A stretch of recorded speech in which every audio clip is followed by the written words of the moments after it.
Next, on the September 21st, 2018 edition of Roland Martin Unfiltered, lawyers for the family of Botham Jean want the Dallas DA to charge the cop who killed him with murder. We'll talk with Lee Merritt and Ben Crump live right here on Roland Martin Unfiltered. The defense team of the Chicago cop who killed Laquan McDonald will begin their case on Monday. We'll talk with a WGN radio reporter on what to expect. A sheriff in New Jersey was running his racist mouth, and it was caught on tape. We'll play it for you and talk live with the chair of the Black Republican Club of Bergen County, who says she is not shocked. A true trailblazer in black journalism is beginning to get the recognition she deserves, and a statue of Alice Dunnigan was unveiled today at the museum in D.C. We were there, and we'll share with all of you. Hurricane Maria, 1 year later, devastated Puerto Rico and the Virgin Islands, but the pain continues no matter how much Donald Trump lies about it. Plus, I'll break down to you the hypocrisy of white conservative evangelical Christians who say they are pro-life haven't said a damn thing about Botham Jean, a Christian who led worship. Oh, y'all don't want to miss that. It's time to bring the funk on Roland Martin Unfiltered. Let's go. He's got it. Whatever the biz, he's on it. Whatever it is, he's got the scoop, the fact, the find. And when it breaks, he's right on time. And it's rolling.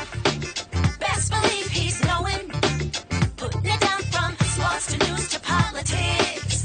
With entertainment just for kicks, he's rolling. It's Uncle Roll, y'all. It's Roland Martin, yeah. Rolling with Roland now. He's funk, he's fresh, he's real, the best, you know he's Roland Martin now.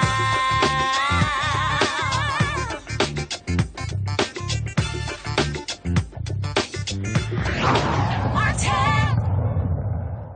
A Dallas cop who killed Botham Jean has been charged with manslaughter, yet the lawyers for the family say she should be charged with murder.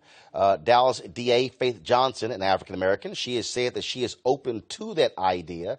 The attorneys question exactly what happened that night. Of course, Amber Geiger has given numerous stories about what took place. We know she went to the wrong apartment. She says initially she tried to unlock the door, had an issue, and later she said in an affidavit that the door was open, and then she simply walked in.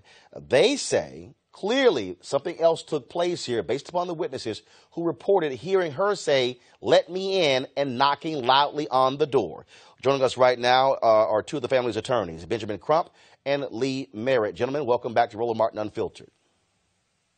Hi, Roland.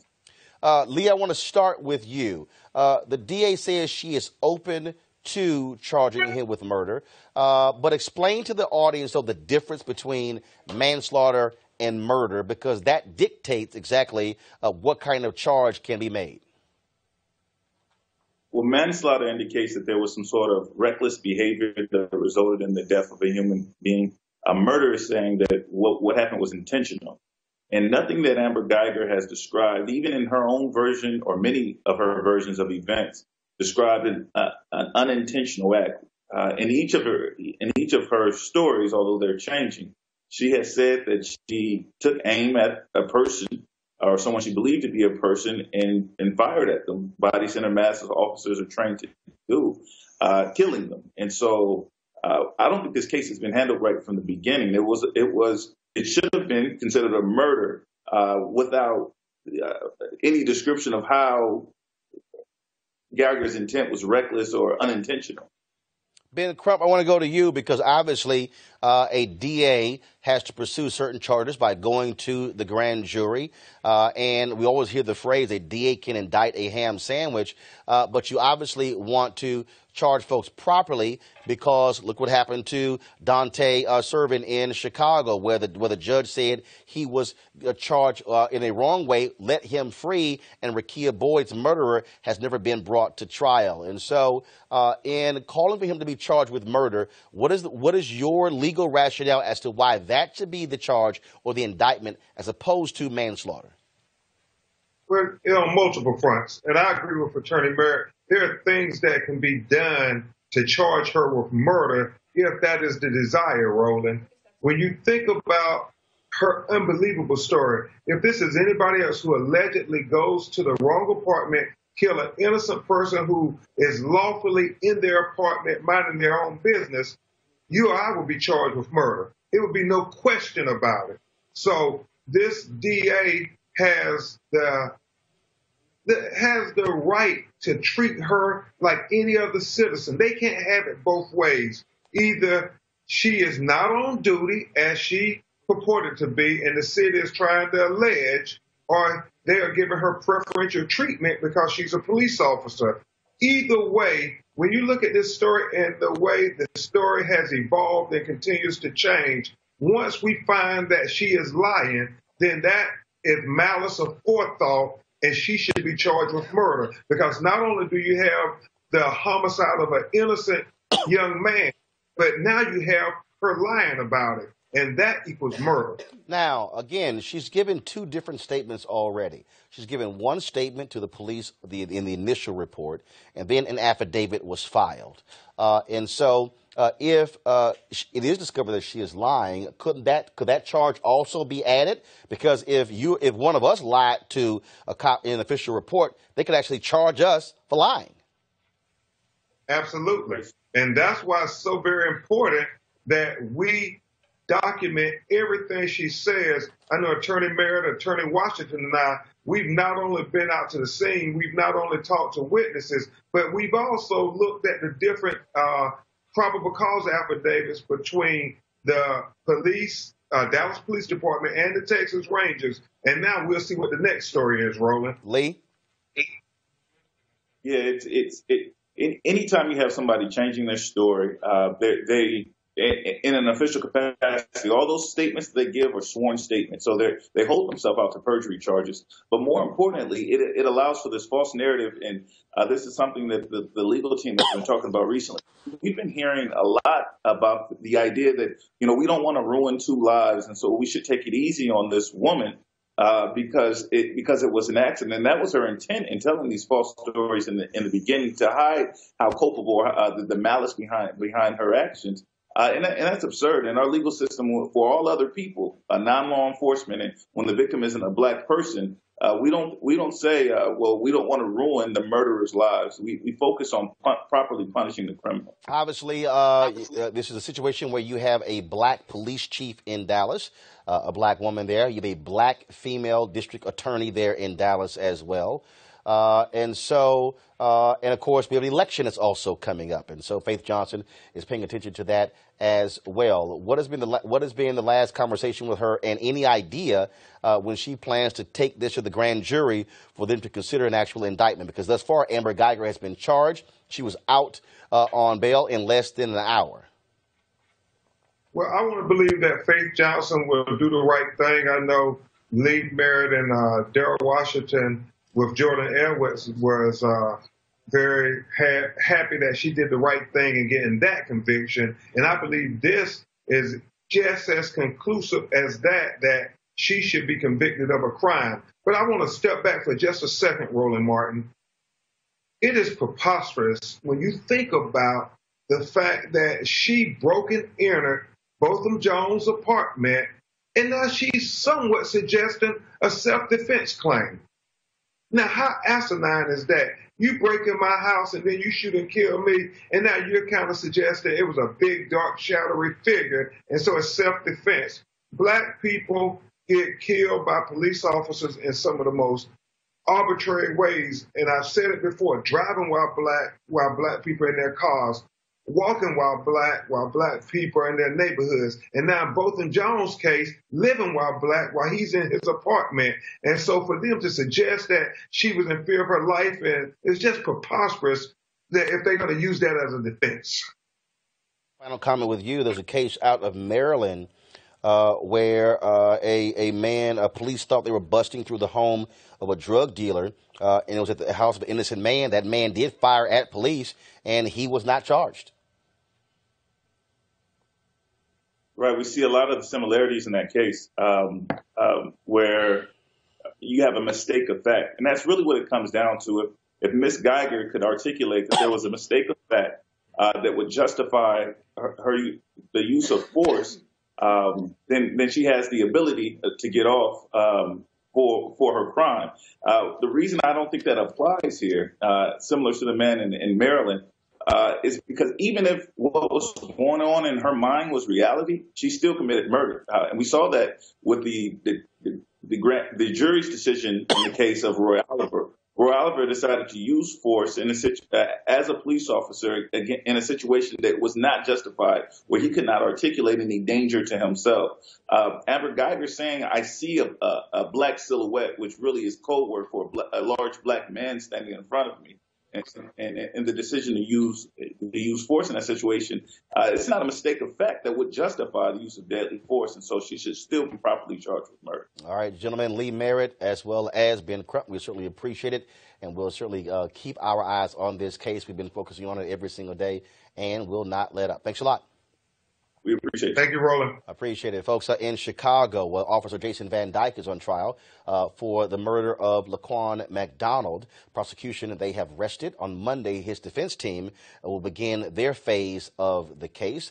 We have been covering this as well. You might recall it was several years ago when McDonald was shot and killed there. That's the video of him in the street. Initially, police reported that McDonald lunged at them with a knife. Yet when you saw that video, he was not walking towards those cops. They lied in those initial statements. We also know that several cops went to the nearby Burger King and actually looked at the video from their cameras. That video mysteriously disappeared. Folks strongly believe it was erased by Chicago police officers. Several of those officers involved in the case have been fired or have retired as a result. And so we want to go to WGN radio reporter out of Chicago, who has been covering this case, Dometi Pongo. How you doing, Doc? I'm good. How are you, Roland? It's good to talk to you as always. Great. The prosecution has arrested. Give our viewers an understanding of what took place in that courtroom. They called 24 different witnesses. The last one, of course, was an expert on use of force who said that clearly they fired far too many shots to kill Laquan McDonald.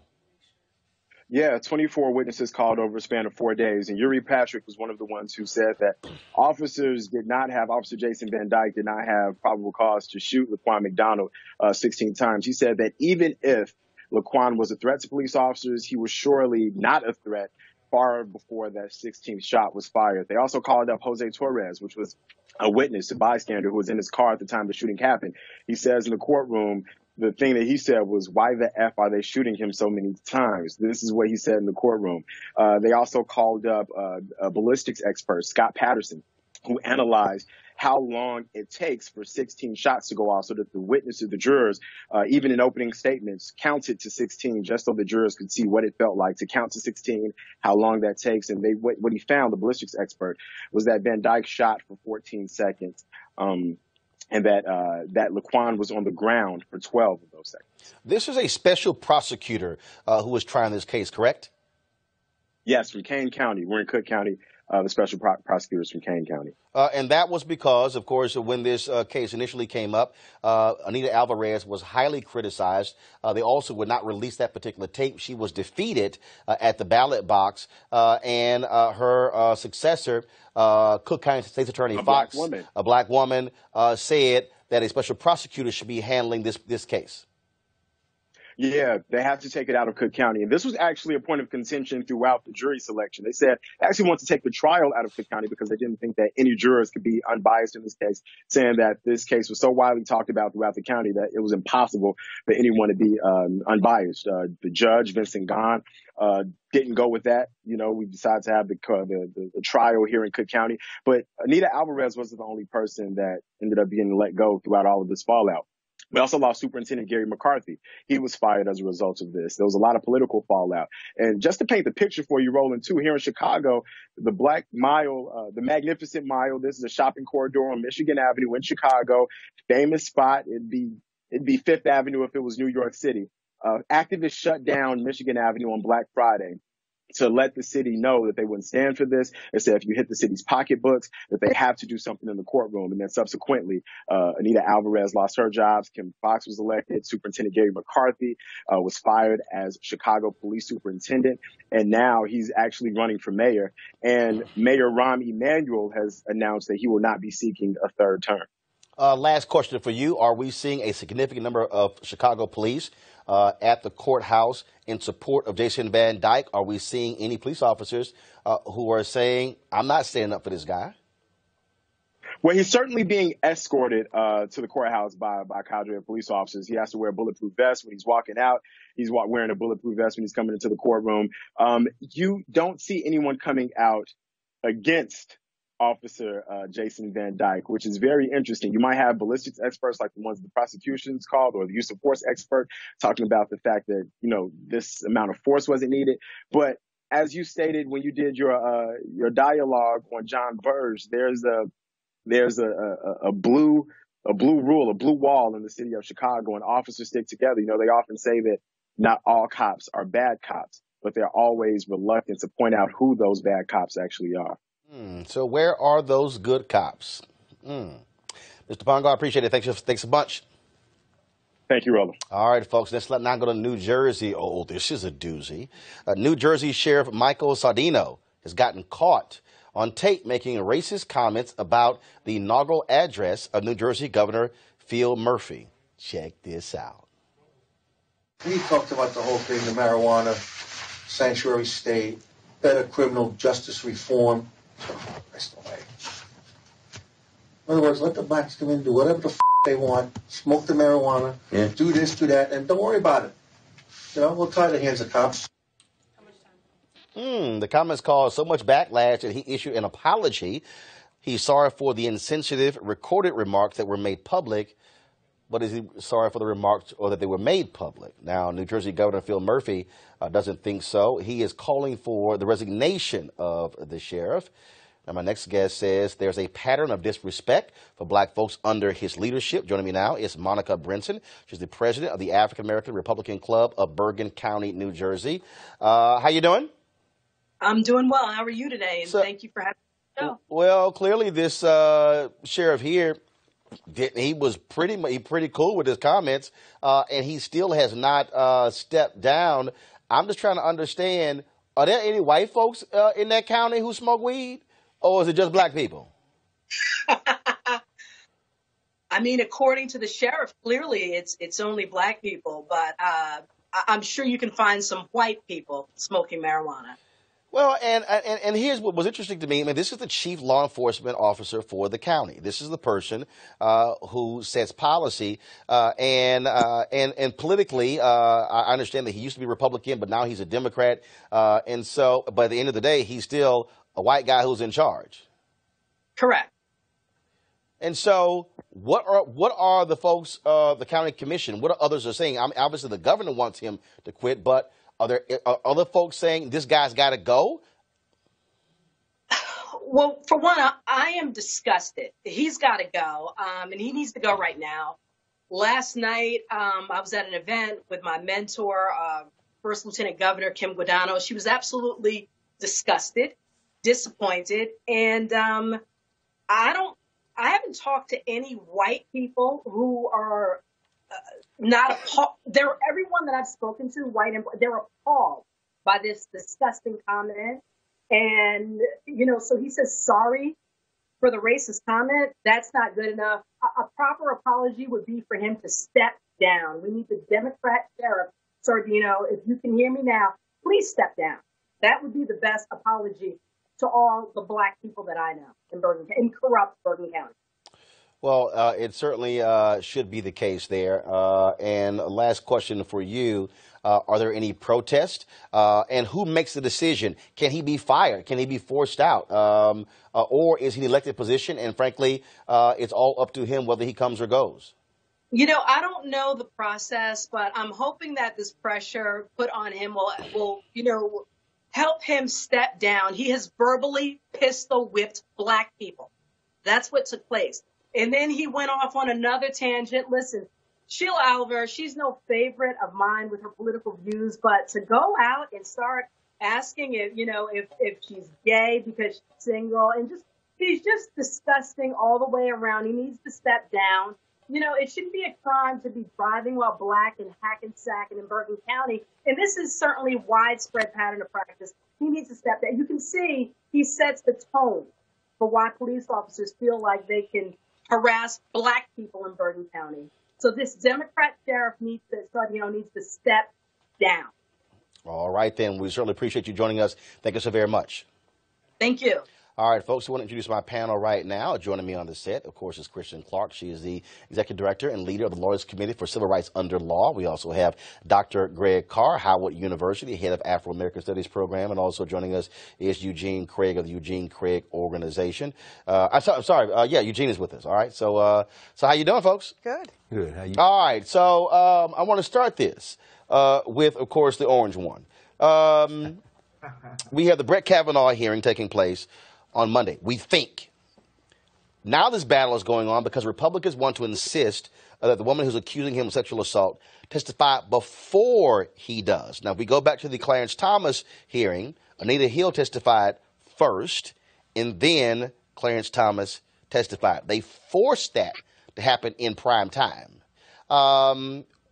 Kristen, your thoughts in terms of, again, the chess match that is going on here, where Ford says she wants to testify after Kavanaugh. You know, it's a travesty. It's been 27 years since Anita Hill, and we've learned nothing. It's been tragic seeing the Senate literally stumbling over itself this week, trying to figure out how to do it the right way. But what we know is that how they're handling the alleged sexual assault allegations that have been made by Dr. Ford have been all wrong. What should have happened is President Trump should have ordered the FBI to investigate. We know that there are individuals who may have relevant information. There are all kinds of individuals who know both Kavanaugh and Dr. Ford who have surfaced and signed letters and allegedly were at the party in the home where the incident happened.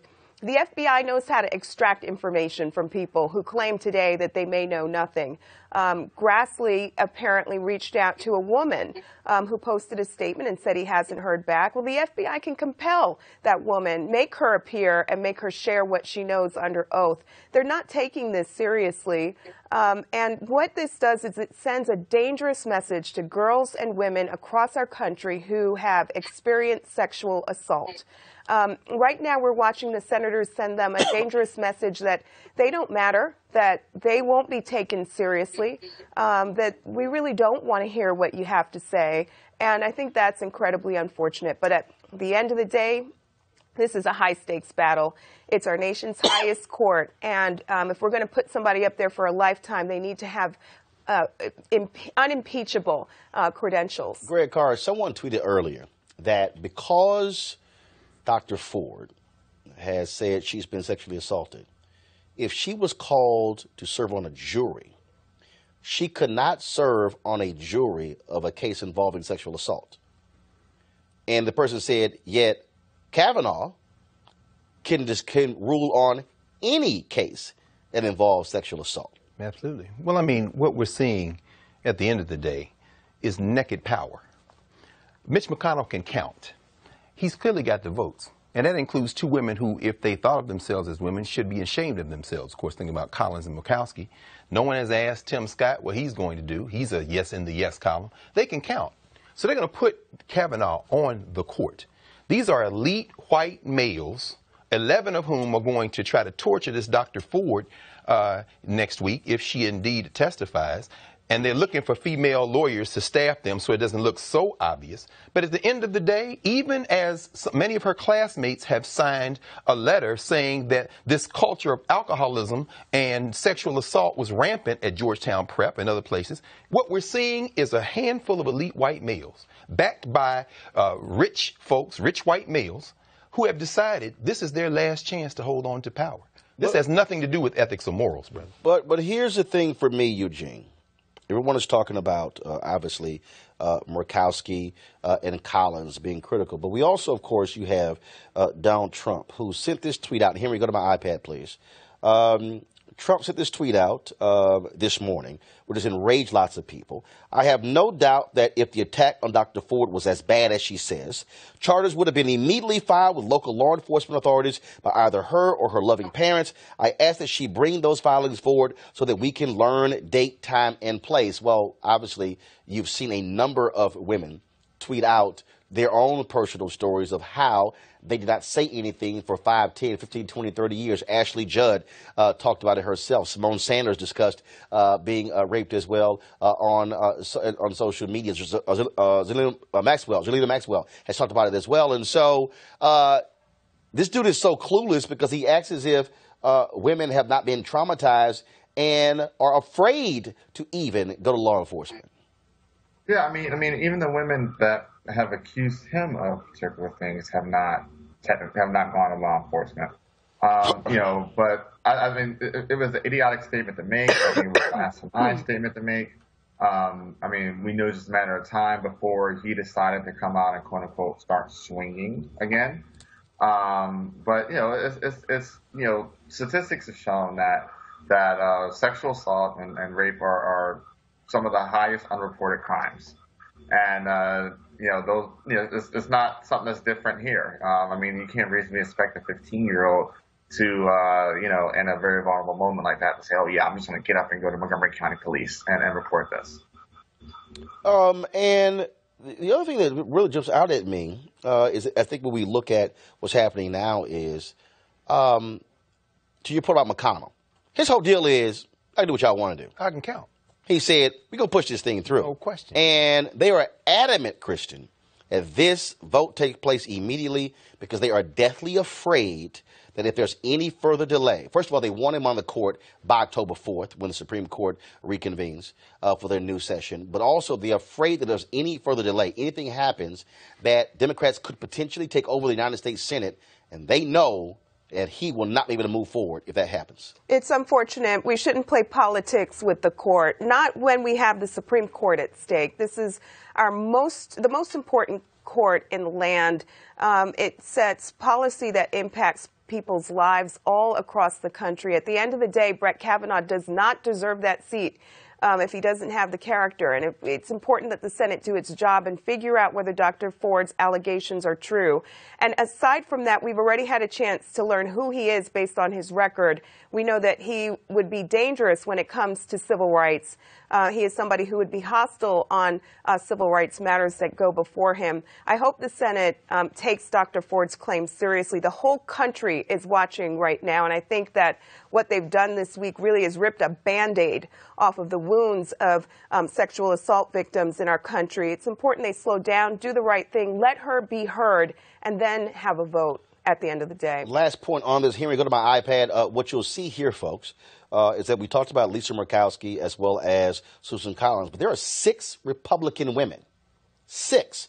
You have, of course, Lisa Murkowski from Alaska. You have Joni Ernst from Iowa, Susan Collins of Maine. You have Cindy Hyde-Smith of Mississippi. And then you have Deb Fisher of Nebraska. And finally, Shelley Moore Capito of West Virginia. And so the pressures on Collins and Murkowski, Eugene, last one for you. But again, there are 6 Republican women, 4 who aren't saying jack about this issue of sexual harassment. Yeah, which I think is absolutely crazy, being that, Joni Ernst, hails from the great evangelical Iowa. But more importantly, Shelley Moore Capito went to the same school as Dr. Ford. And I know that I saw seeing reports earlier that the letter that is being circulated in support of Dr. Ford, a lot of the alumni there are putting pressure on Senator Capito to actually sign on to it. I'll be very curious to see them actually step up and say something. Last point before we go to a break, we're going to, of course, have our quote of the day, and that is the issue that really jumps out also is that Donald Trump and the Republicans are bleeding white women.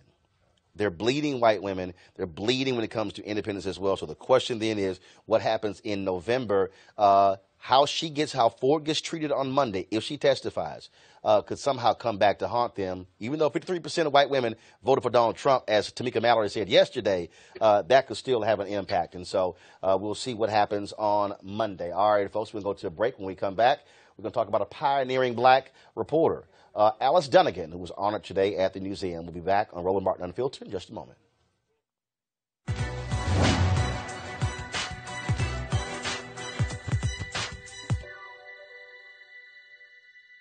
There's a spectrum of black experience, just as there is of black views and opinions. Scholar and critic Henry Louis Gates.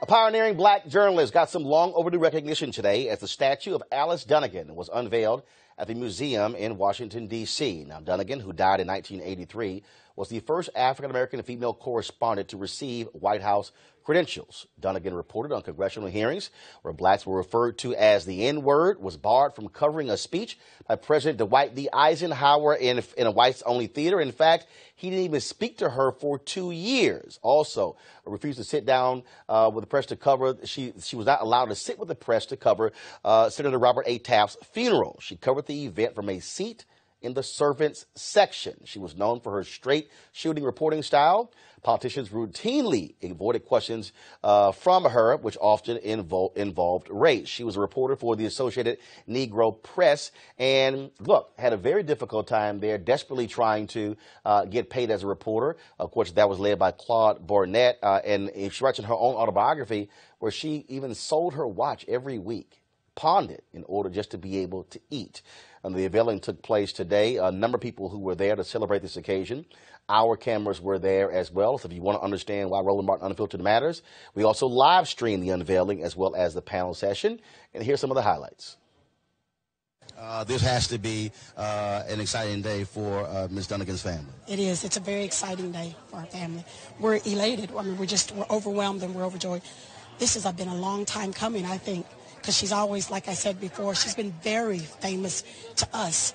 But for the journalism world, she's huge, very huge.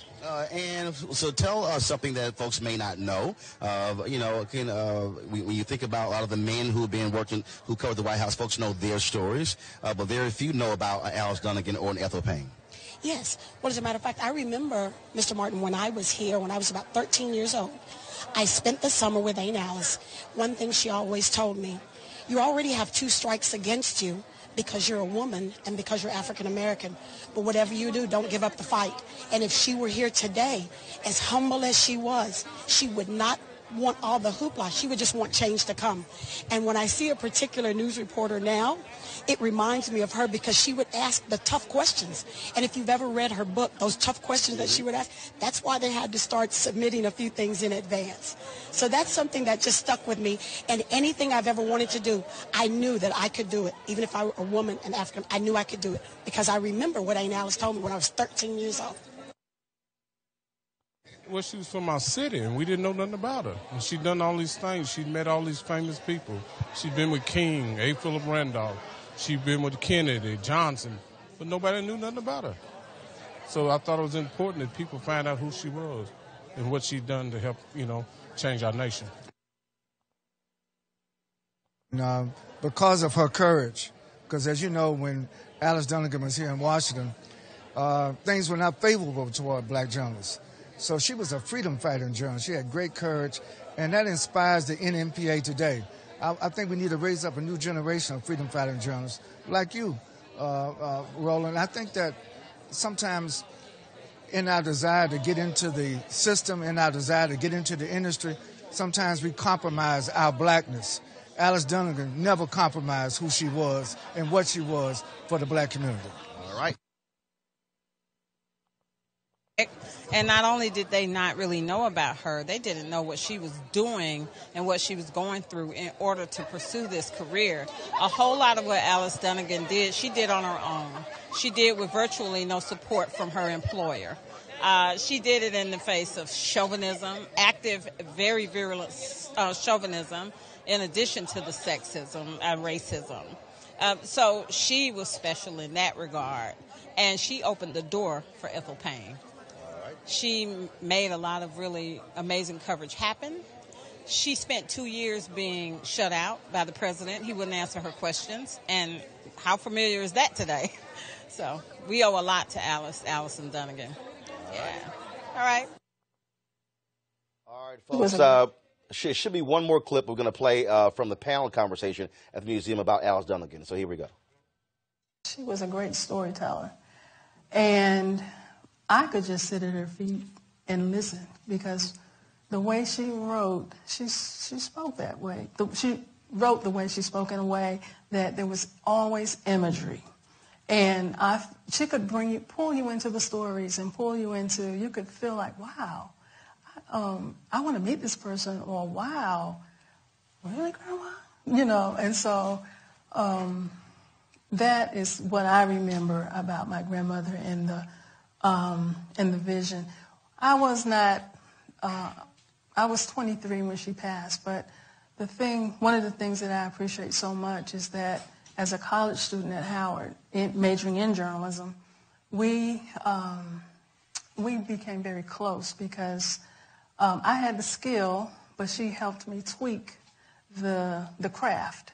And so she could often give me a point of view that I would not have had for one, because of my age, and two, just hadn't lived life long enough, or hadn't really been out, into the community, whatever. But I think having read her autobiography and then Alone Atop the Hill, the thing that I appreciate now is that as I read, I see we can relate now because you've lived, life has hit you, you've experienced some of these things, and now I can understand Mother Alice, some of her stories. I could not understand them to the impact that I understand now, but I can now as a mature adult. Even though, we often, now I have to just speak for my generation, when civil rights, we know that it was going on, I'll say forever in a sense, but the 60s, most people hone in on that,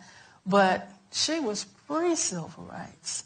And that and so the things that she accomplished just really made her before her time. All right, then, folks. Henry, go to my iPad, please. This is the cover of the book on Alice Dunnigan, Alone Atop the Hill, the autobiography of Alice Dunnigan, pioneer of the national black press. It was edited by Carol McCabe Booker, who was on the panel today. She is the widow of Simeon Booker, the longtime reporter, of course, with Jet Magazine. He, of course, has also an amazing book. Both of them were inducted on the same night in the National Association of Black Journalists Hall of Fame.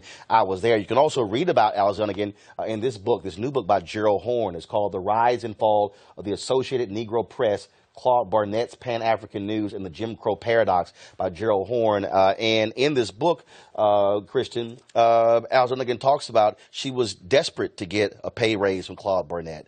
And he kept rebuffing her, and she was really angry also when there was this huge conference on race taking place across the Atlantic, and he wouldn't send her. And she was the one fighting to do it. I mean, so this, as Sonia said, this is a woman who fought black men, she fought white men, she had to deal with racism and sexism just to do her job, and she, literally had difficulty trying just to eat every week, but kept reporting. Yep. And, I love these unsung heroes that we're finally getting the opportunity to tell their story, lift them up, and celebrate them. There's a powerful quote that she once said, "Without black writers, the world would perhaps never know of the shenanigans and buffoonery employed by those in high places to keep the black man in his proverbial place by relegating him to second-class citizenship." And so in many respects, she was a freedom fighter out there telling the truth, telling the stories from a perspective that nobody else could. She was not only the first one the first black woman credentialed inside the White House, but also Senate and the Supreme Court as well. So glad that we're getting the opportunity to finally tell her story. Greg Carr, what also is interesting when you talk about this story, so many people obviously look at, black folks who work in media in mainstream. That didn't really happen until after the Kerner Commission report in 1968, which said there were two Americas, one white, one black. And the only place you really had black folks who were able to work was in the black press. And even when the book, The Race Beat, won the Pulitzer Prize, that book, if it were not for the black press, look, those white reporters who came in covering the civil rights movement, it was black press folks who actually set the table, set the tone. The first time Dr. King appeared in any magazine was in Jet and Ebony magazine. He also wrote a column for Ebony magazine as well. And so black press folks like Alice Dunnigan told our story and challenged America. The interesting thing about that is, in addition to everything you said, Roland, even today, it remains the case. The reason one of the reasons it's so important that Roland Martin Unfiltered is so important, even as you surround yourself with a lot of women of African descent everywhere behind the cameras and in front, is that that's still the case even after integration. I mean, here you have a woman, Alice Dunnigan, and again, props to you because you're always reminding us to know this history. She was born in 1906. We share a birthday, April 27th, actually. But she was born while the link to the 19th century, the journalism link to the 19th century, was still fighting with both fists. We're talking about Ida B. Wells Barnett, who had her own newspapers. And as you've led us through these discussions about Claude Barnett and the Associated Negro Press, we're talking about Carlotta Bass in California. We're talking about what's the sister's name, who was closer to, Ethel Payne. Yep. We're talking about black women who were It was actually Alice Dunnigan showed Ethel Payne the ropes when she came to cover the White House. No question. And so what we're saying is these were black women writing in black spaces, often having to fight black patriarchy from black men who nevertheless paved the way for all the black women and men we see today, and we still need these black spaces. The only other thing I would say is tomorrow is Museum Day here in the DMV. That means you can get free admission to any museum in the area. Forget the Smithsonian's. They're always free. The museum costs money to get in. $25, $24.95. Get your 2 free tickets tomorrow, the 22nd of September, and you go see that statue of Alice Dunnigan before they take it to Kentucky, because I think that's where it's headed after. Right. So it'll be at the museum through December 16th. And then it's going to Russellville, Kentucky, and then it'll be placed it'll actually be on a whistle stop all around Kentucky, because they want more folks to know that she was from Kentucky, to see the actual statue, and then it will go in a museum outside of a museum there in Russellville, Kentucky, which is on the border of Tennessee as well. And so that museum, they found out about this, they commissioned it in 2015, raised the money, and were able to actually make it real. And so we certainly appreciate it being there, being able to live stream the unveiling and to hear the family members. She also was a member of Sigma Gamma Rho, and there were a whole lot of her sorority sisters, including the international president, who were there as well. And so we'll have all of those clips, all those interviews. You can see it on social media. But if you go to our YouTube channel, our Facebook, Periscope, you will actually see the entire unveiling ceremony, plus the panel conversation that took place after that as well. And so we certainly appreciate that. Christian, I know you got to go. Thanks so much for being with us, and we look forward to having you back.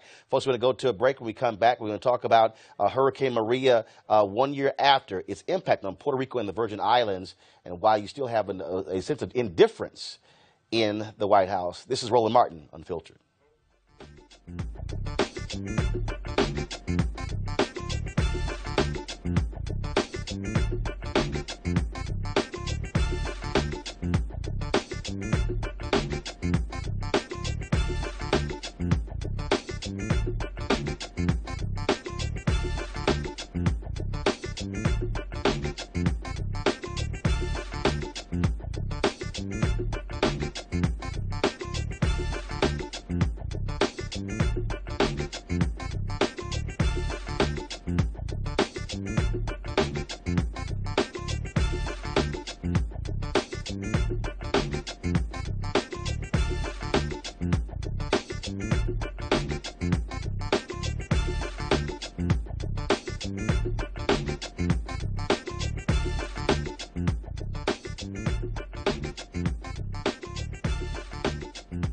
Folks, it's been a year and a day since Hurricane Maria devastated Puerto Rico and the U.S. Virgin Islands. Now, of course, yesterday we talked about this with Delegate Stacey Plaskett, who represents the Virgin Islands in Congress. She told us that Donald Trump was very slow in terms of getting funds to the islands. But that's not the only way Trump has turned his back on U.S. citizens, which, of course, people in the Virgin Islands and Puerto Rico are American citizens. As Hurricane Florence approached the U.S. mainland last week, he dismissed an official Puerto Rican government report that said nearly 3,000 people died as a result of Maria and its after effects. Now, to correct Trump's lies and to tell us what happens to people in communities after a disaster, we're joined by Howard University Associate Professor Dr. Terry Adams. Doc, how you doing? Good. How are you? So first of all, let's just cut to the chase. Trump don't give a damn about black and brown people. Okay? The reality is he was totally indifferent. He went down to Puerto Rico, sounded like a complete ass by saying, oh, you guys are messing up our budget. As Stacey Plaskett said, he wouldn't even visit the Virgin Islands, met with the governor on a ship there, still has not visited. And this is somebody who, again, if it's involving black folks, does not care. Mm-hmm. Well, I would say that, he is out of touch, and he's out of touch with his own administrators of FEMA. FEMA issued a report on itself that was very critical of its own response, and it noted that it was underprepared, that it had only prepared, I should say, for one disaster during the hurricane season. So the current FEMA, Donald Trump's FEMA, yes, did their own report. Exactly. And they admit it. Yes. They didn't do a good job. Right. But he called it an unrivaled success. Right. And an A+. Right. So I would say that we should actually rely on the report of the agency that was responsible for actually responding to the disaster. That's interesting. I have not heard that report discussed on mainstream media. Right. Okay. Go ahead. So the report indicates that, as I mentioned, that it had only prepared for one major hurricane during the hurricane season in the Caribbean islands, and that most of its resources went to the response of Hurricane Irma. So you had, less than 10 days after Hurricane Irma, we had Hurricane Maria, and so as in, like we couldn't see that they were formed at the same time. I mean, anybody can look at a map and go, okay, there's one hurricane that's approaching, there's one coming from behind it. Right. We might want to watch the one behind it because that could impact the same place. Absolutely. So we have the technological capabilities of predicting when the storms are going to hit. But in terms of getting the resources to where they need to be, it needs to happen days, if not weeks, before the actual storm hits. And because of its location, the FEMA has to be strategic about how it approaches the way it gears up for such storms. But what I don't understand is, even looking back, and I understand how we want FEMA to be in charge. But when Hurricane Katrina happened, the mayor has to ask for help from the governor. Right. The governor has to ask for help of the federal government. Right. And then that's when the federal government takes control. So what we saw when General Russell Honore went in, you had when he came in, that was Blanco was waiting for Nagin, and then when Nagin finally said we need help, then she asked for help. He then comes in. Did we have any Honore type figure in Puerto Rico, in the Virgin Islands, who was like, I'm the one in charge, and we're going to deal with this? I would say the governor of Puerto Rico, as well as the mayor of San Juan in particular, were very outspoken in the needs that their needs and the required resources. But you could talk all day, but it depends on who's actually listening and who's responding to your needs. No, because again, this is what people don't understand about our U.S. military. When they go into a place, they can erect literally towns overnight. Right. They can elect an electrical grade overnight. Right. I mean, we have a level of capacity that I think people really don't think about when you have these. So all this stuff about, the power, and yes, they had power issues before, but for Puerto Rico to be in the dark that long, right, it's crazy. I agree with you, and I was going to make that point, and I'm glad you made it, actually, that I think we need to rely on the military in these kind of conditions, and why we didn't, I have no idea, because we did in the case of Hurricane Katrina. I think the backlash from some of the images that Americans were viewing, people stranded in floodwaters, people on rooftops, kind of made the government take a critical look at what it was doing at that time, and kind of brought up that we need to have the military step in, and we should have had the same thing in this particular crisis. Greg Carr, I want to just bring you in here again. I mean, this is utter indifference. Of course. Kanye West made the comment, George Bush doesn't like black people. Oh, it's real clear for Donald Trump. And frankly, look, he saw white folks in North Carolina, and he's like, hey, we got to get there real soon so I can help pass some food out. And he was ticked off. According to Omarosa, she said on this show that he was ticked off, that the mayor of San Juan was criticizing him, and he said, the hell with Puerto Rico because she dare criticize me. Of course. Well, we know the child in chief. We know who he is and what he isn't. And it's good to hear my colleague Dr. Adams talk us through this. And by the way, again, that's why independent black media is important. Where else in the world are you going to see a person who spends a lot of her academic work practice dealing with disaster relief? That's one of her areas of expertise, a black woman.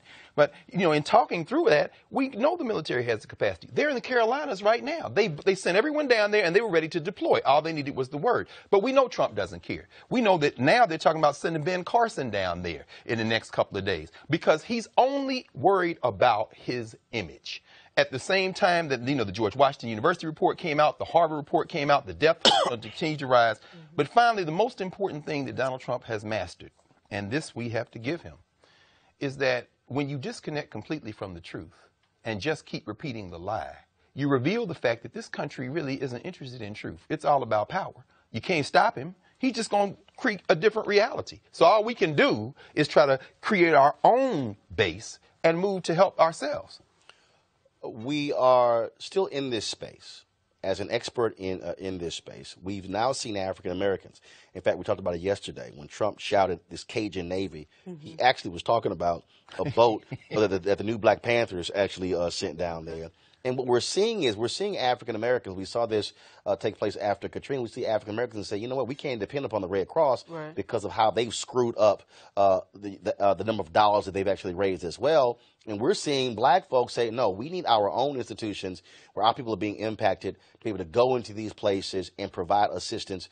We saw folks, my wife was involved with a group of folks who were helping churches in Port Arthur, in Houston, and some other areas as well, because we used to be able to depend on a Red Cross, but even they can't be trusted these days. Well, I would say that a lot of smaller communities are forming to meet the needs of its local community areas. I should say small organizations are forming so that we can't just rely on the government, unfortunately, to meet the needs of the people. And so people are stepping up, pushing forward and taking care of the people on the ground.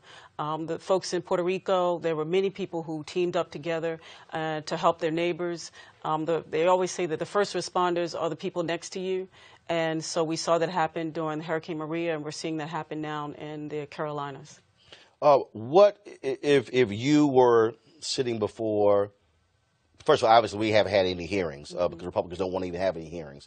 What would you tell Congress folks should be preparing for now? Okay. I would say that there are some Congress folks who are actually interested in actually looking at these issues. And I would say to them that we need to listen to the people, listen to the voices of those who are suffering. We need to understand that there are both short-term and long-term impacts. People are suffering emotionally, economically, and socially. It takes folks a while to gear back up to living life as they normally had lived before, or reconstructing a brand new life.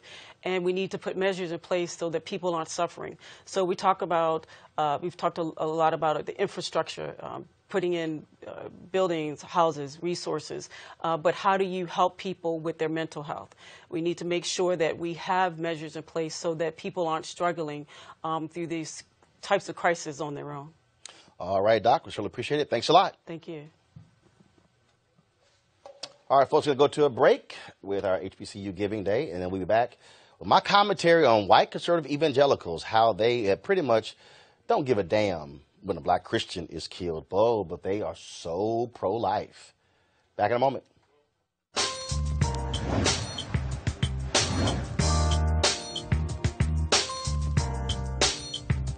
All right, folks, our HBCU Giving Day university is Lincoln University, the one in Pennsylvania. Of course, founded in 1854. Of course, notable alumni, Thurgood Marshall Jr. and also Langston Hughes. I had a great time speaking with their new president, was inaugurated, and so I spoke there. And so if you want to support Lincoln University, please go to lincoln.edu. All right, folks, we have been covering the Botham Jean case for quite some time on this show. Why? Because mainstream media is pretty much stuck on anything Donald Trump tweets, and of course the Brett Kavanaugh hearing. We want to ensure that his case gets all of the attention that it needs, which is why, of course, we had Ben Crump and Lee Merritt on the show today.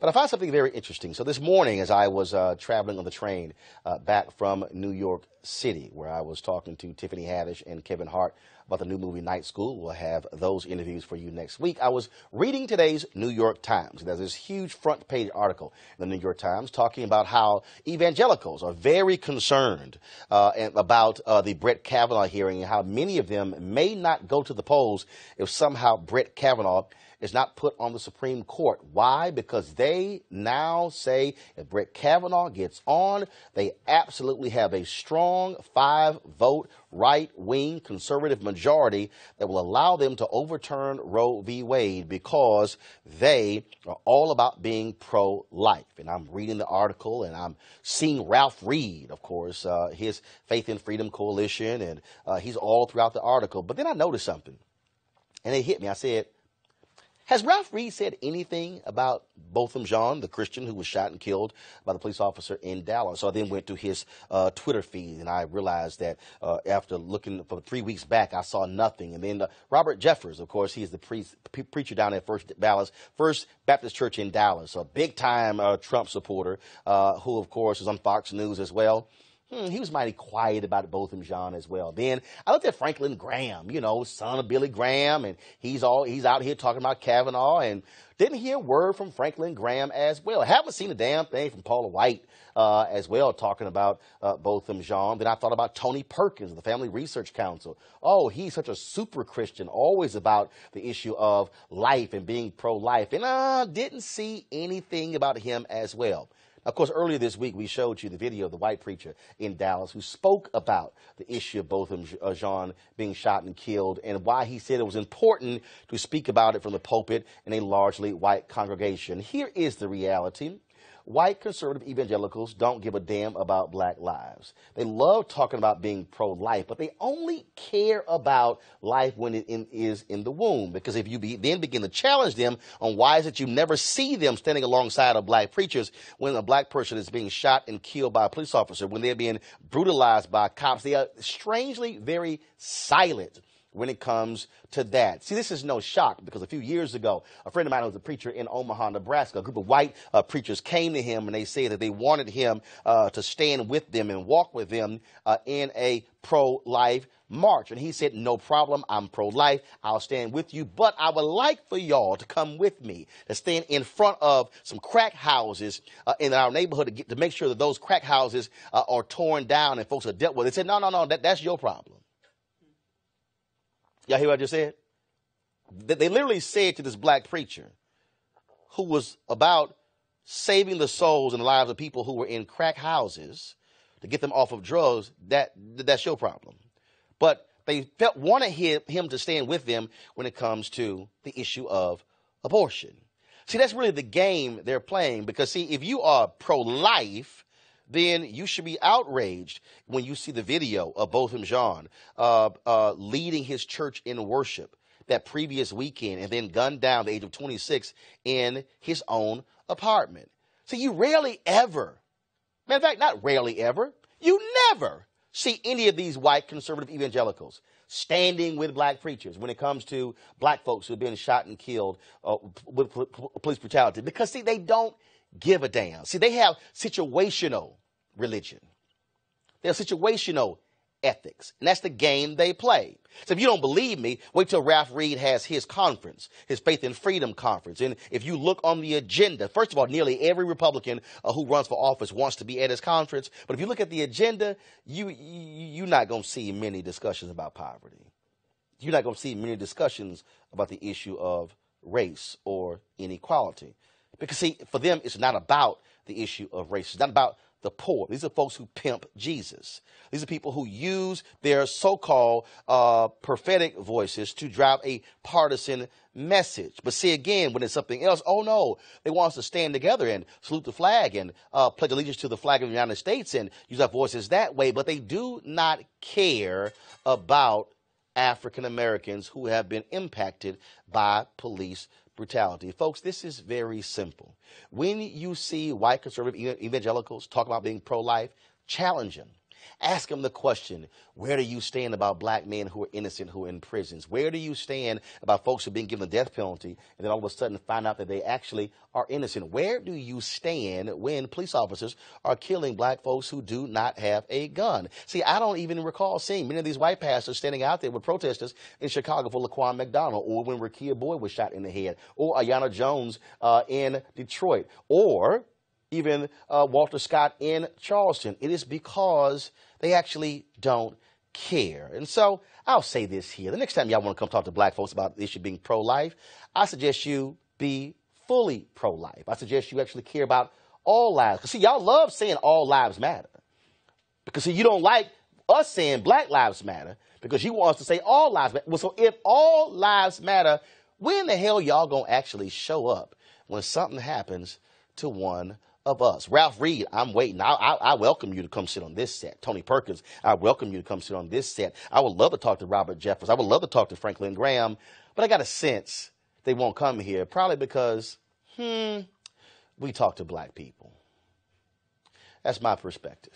I want to give a shout out to all the folks who are supporters of our show, Roland Martin Unfiltered. Pass me that, please. Of course, we have folks who have signed up for our Bring the Funk fan club, who are charter members. And so we want to thank all of you for helping us when it comes to our show. Let me give a shout out to Mary Virginia Douglas, Matthew Starworth, Maxine Chin, Maxine Mayo, Melanie Baldwin, Melody Robinson, Melanie Haynes, Meredith Smith, Michael Baxter, Michael Borda, Michael Bullock, Michael Folks, Michael Green, Michael Ivory, Michael Jones, Michael Powell, Michael Townsend, Michael Yarborough, Michelle Hammond, Michelle Abbott Oliver, Mobius Paradigms LLC, Monica Deidre Green, Monique Rogers, Maya Fairless, Nancy Gaskins, Natalie Wisington, Natalie White, Natisha Harper, Najina McLean, Phyllis Burks, Phyllis Whiteside, Preempt Inc., Priscilla Jones, Project Broken Wings, Radical Inc., Ramika Lawson, Raphael Wright, Rashida Jarman, Rashawn Lee Griffith, Rayford Davis, Raymel Robinson, Remote Office Solutions, Renee, am I reading too fast for y'all?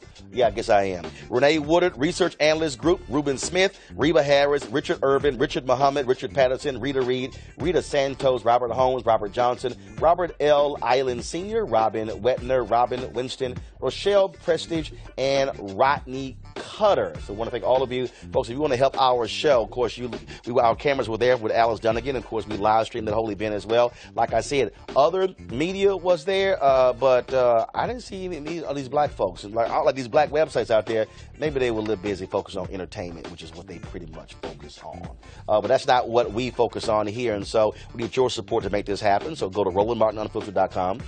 You can join our Bring the Funk fan club by going to using Square, by using PayPal as well, because this is about the people. This is independent, covering our news our way, and of course having our voices every single day, 5 days a week. Folks, I got to go. Don't forget, we're going to restream this show at 10 p.m., 2 a.m., 6 a.m., and 10 a.m. as well. You can always see it on the VOD, on YouTube, Facebook, Periscope. I say you go to YouTube first because actually we get paid higher on YouTube from our clips than everybody else. So I'm going to give them an extra shout out as opposed to the other platforms. And so Periscope and Facebook, if y'all want to actually send more money, we'd appreciate that. But also, don't forget, you can also download our podcast, audio podcast and video podcast. We make it possible for every which way for you to see this show.